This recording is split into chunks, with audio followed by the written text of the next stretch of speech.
Hello， 我係 Finite Flower 嘅力高，今日教大家做呢個換天星嘅花束。咁首先我哋買返嚟嘅換天星呢，佢係有好多分支嘅。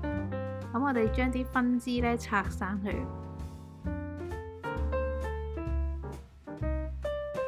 咁啊用花剪沿住 R 叉位剪一剪。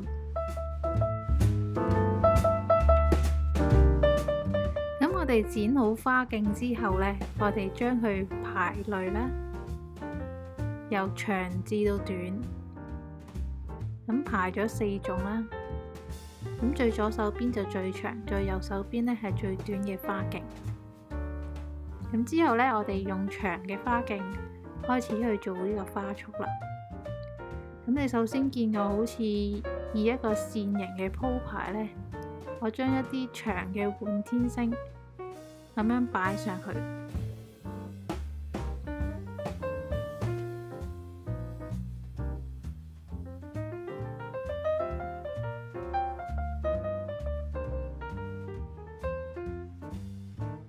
等一路擺嘅過程呢，咁就一路拉低一啲。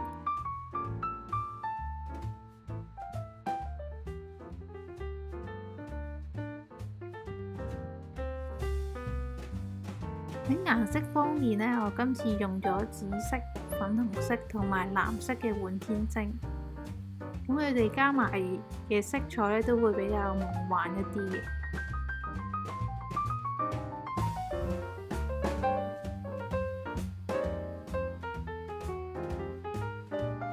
咁啱啱一望呢，就會見到一個好靚嘅面喺上面啦。咁我哋可以用一啲短嘅花釘去鋪埋下邊嘅。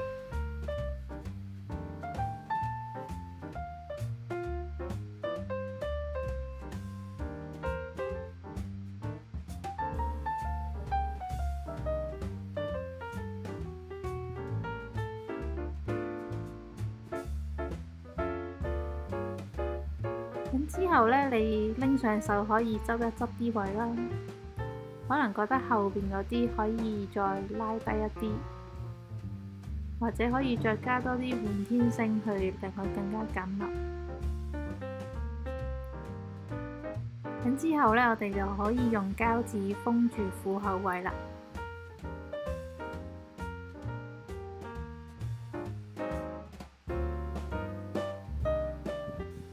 咁我哋度2個手掌位，剪齊花腳。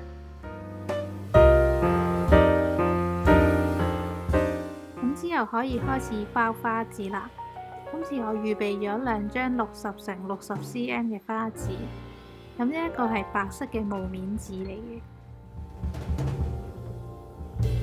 咁我哋將其中一張對折，再剪一半，變成2個正方形。喺嗰張長方形呢，我哋將佢斜角對折。咁將換天星花束擺喺上面啦。咁我哋沿住虎口位握實，用膠紙封一封口，固定佢。咁之後嗰2張正方形紙呢，咁我哋又將佢對折啦。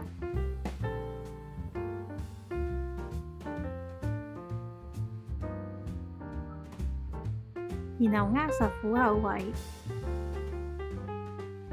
另一張都係咁樣做，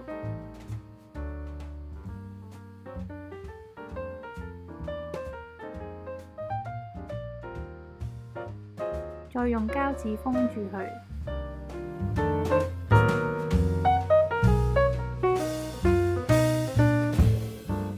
咁而家花束兩邊呢都有一對翼啦。咁之後另一張嘅花紙，我哋又將佢剪一半啦。然後另外一張再剪多一半，變成2張正方形。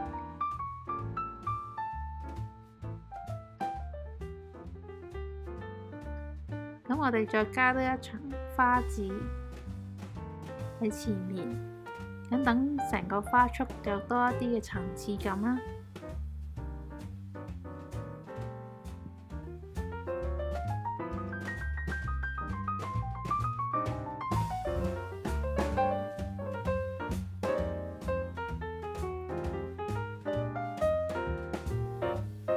之後我哋用膠紙封住佢，去固定個花字。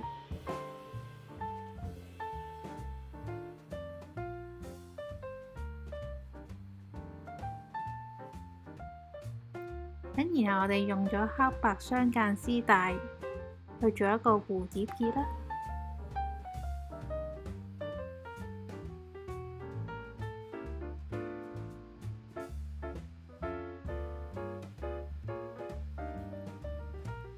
然後再用剪刀剪走絲帶嘅尾部。咁呢一個花束就完成啦。咁剩低落嚟呢，就會有啲比較花徑短嘅小花啦。咁我哋都可以用嚟做一個小花束嘅。咁我哋以一個螺旋腳嘅方式呢，將一小支嘅滿天星呢，去排列成一個半圓形。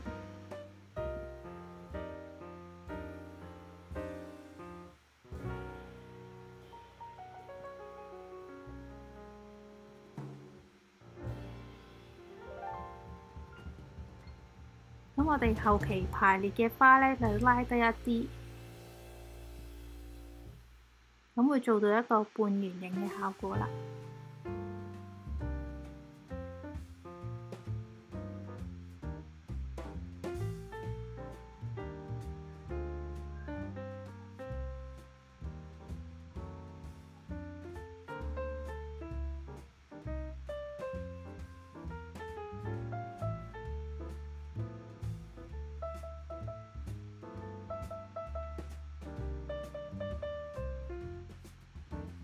咁做到一個半圓形之後呢，就用膠紙封住虎口位。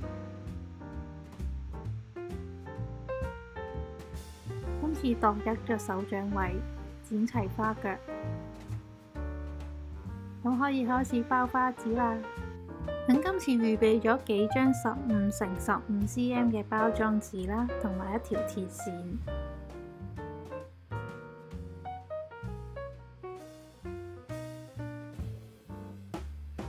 咁我哋將佢對接，握實虎口位，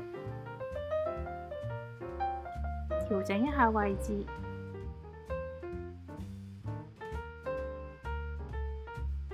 咁另一張又係將佢對接。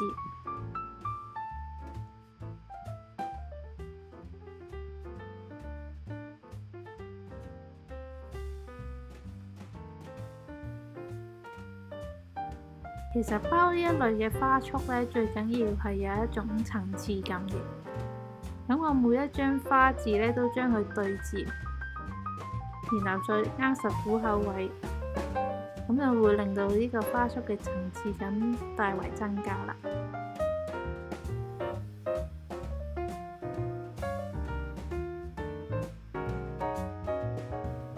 咁而家我就做側邊嘅位置啦。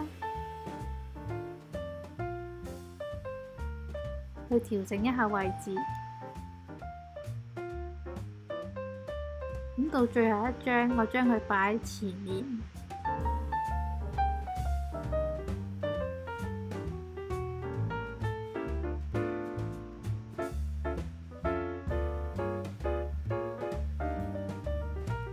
其實呢一種包小花束嘅方法都係比較隨意一啲，唔使一定要學好呢個嘅。咁我哋包完花紙之後，用一個鐵線將佢扭實，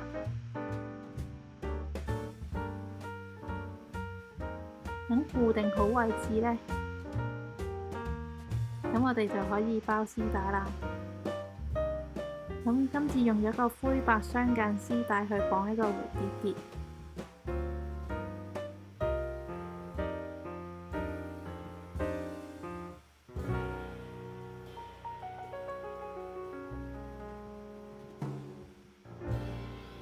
咁呢個花束就完成啦，唔係好靚呢？你都快啲嚟試整一下。